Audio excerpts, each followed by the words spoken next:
Armen and Levack, 104.5, The Team, your home for New York sports. Longtime voice in Philly, Mike Missanelli with Armen and Levack of 97.5, The Fanatic in Philadelphia. Mike, Chip Kelly and the Eagles, he is building this team to fit his system. Is it going to work, Mike? Well, after the first two preseason games, it's looking pretty good to Eagle fans. I'm expecting to go on the air today and hear the word Super Bowl at least 100 times.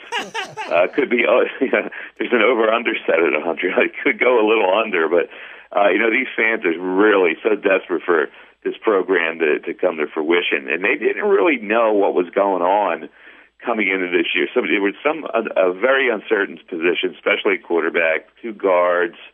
The left cornerback. So all these stuff has been studied by Eagle fans through this preseason, and they look good, and the other teams that are coming in here don't so far. Now, whatever that means, I don't know, but I think Eagle fans are pretty happy right now by the way things are looking. So, Mike, we can finally say that Chip Kelly just has a system and is not a racist. Yeah, well, yeah, I think we can. I think we can say that yes. But the Riley Cooper thing is going to hang over him for a really long time. And the thing about that whole discussion about him being a racist, I don't think anybody really thought that he was a racist. But I don't think people thought he understood the genesis or the spark that lit the fire with all these guys leaving town. Harboring that whole thing with Riley Cooper now even 2 years down the road. Mike Missanelli of The Fanatic in Philadelphia, 2 to 6 weekdays, joining us with Armen and Levack on 104.5 The Team. DeMarco Murray in Philadelphia. I guess they believe he's going to stay healthy, Mike? Well, they put him in bubble wrap for the first few weeks of training camp, and we're all wondering, is there some injury that they're hiding, or he does these hydration tests on them, and if the hydration is a matching number, you don't practice because then you're more susceptible to injury and cramping and all that stuff. And then he had some kind of an illness, and they kept him out of practice.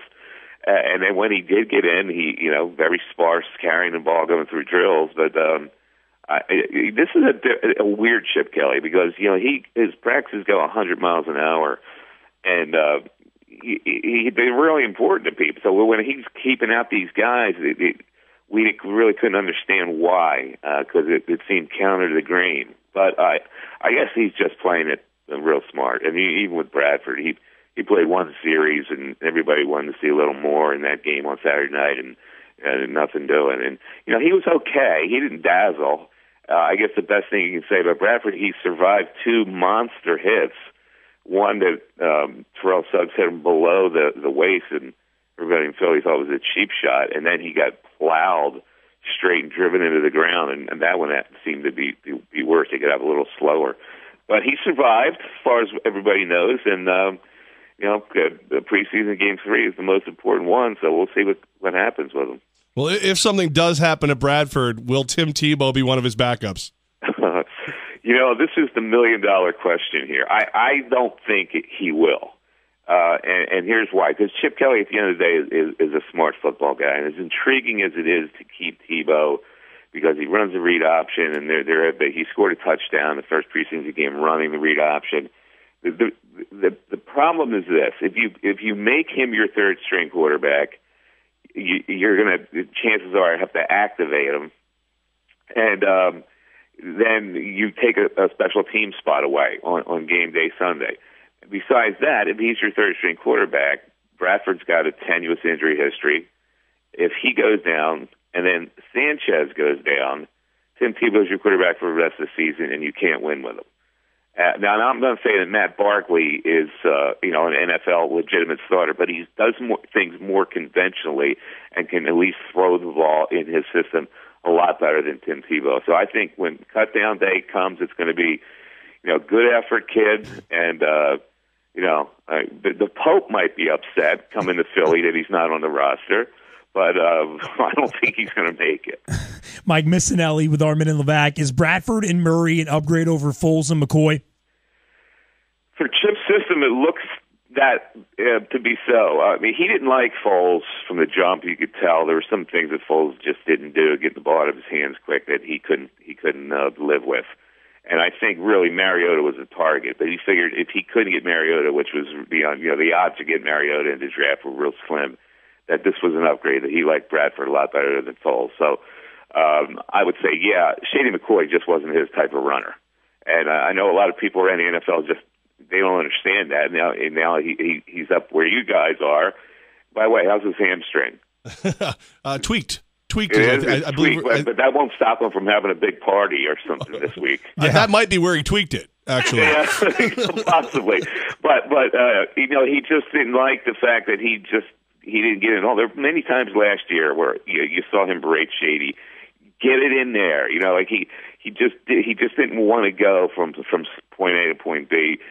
Murray's more that type of runner, but Murray is, they have Ryan Matthews, they have Darren Sproles, now Kenyon Barner has been playing great. So I think when Chip Kelly used to have the three-headed monster in Oregon, he put the carries were spread around to everybody else. I think that's what he's going to do. I don't think you're going to see Murray grind himself into the ground like he did with the Dallas Cowboys. I think it's really going to be a revolving door running back for them this year. When you look at the defense for the Eagles, a lot of change. You bring in Kiko Alonso, let some guys go. What are you seeing from this Eagles defense so far?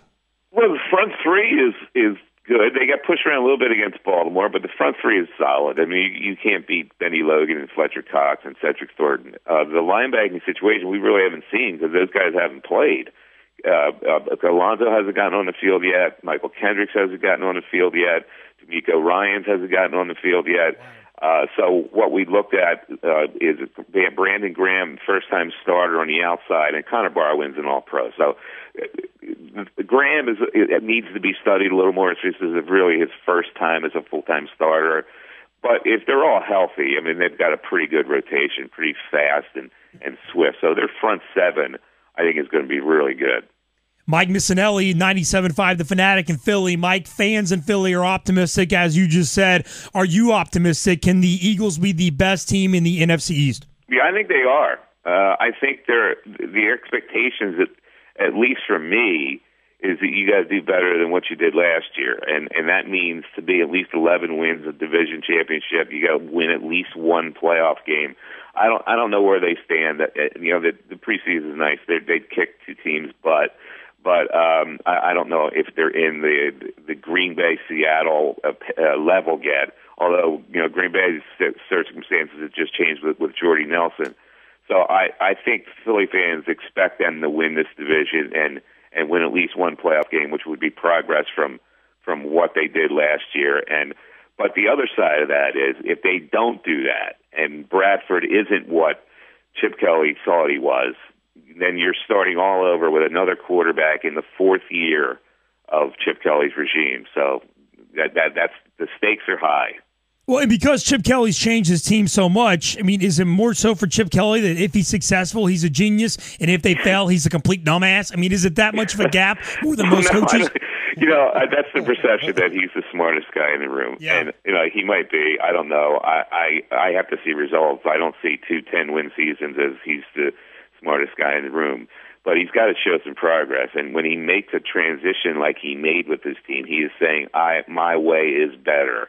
And if it's not, people in Philly are going to now start to question it. So this is a hugely important year for him. He's not going to get fired if they don't make the playoffs, but it's a hugely important year for him to show some progress.